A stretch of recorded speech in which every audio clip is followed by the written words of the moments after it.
Something kind of interesting happened here in Washington yesterday when the White House counsel's office, a guy named Ian Sams, an apparatchik for the left for the Biden White House, put out a memo. He sent a memo to news organizations, major national global news organizations, kind of instructing them, urging them to go after the Republicans on Capitol Hill that are engaged in impeachment inquiry into President Biden and his conduct and the conduct of his family and all the money and the LLC corporations and the suspicious activity reports that the Treasury Department has noted, and all the evidence and the testimony of IRS whistleblowers and FBI whistleblowers and CEOs and Biden corporations and all of the nefarious goings on of the Biden family's finances.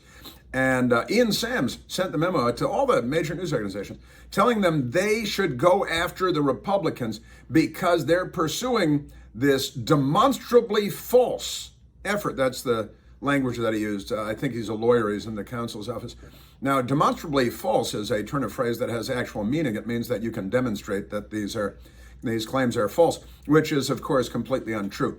And in instructing the news media to go after the Republicans and defend the Biden White House, he actually attached, Ian Sams did, a series of links to CNN stories and Politico stories and all these left-wing media outlets saying that there's no evidence of any wrongdoing by the Biden administration.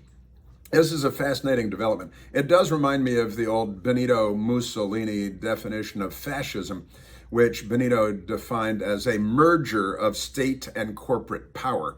And no corporate power is more powerful than the media titans, right, and the information oligarchs. And this is clearly a demonstration of that collusion. The problem that he created, I think probably without knowing, he's probably not a very smart person, is that this puts right out in the light of day in the middle of the table the collusion, the merger of state and corporate power that Benito Mussolini was talking about. And now the news media, they will have to disgrace themselves, shame themselves, sully themselves in going after the Republicans, because now it's clear that they got their marching orders, their instructions from the White House to do just that on behalf of the Democrat Party. And I remember a time not so long ago when that would have been frowned upon. The Washington Post, however, has no qualms about that. They got to work. Page 1 of today's Washington Post is their opening attack on the Republicans.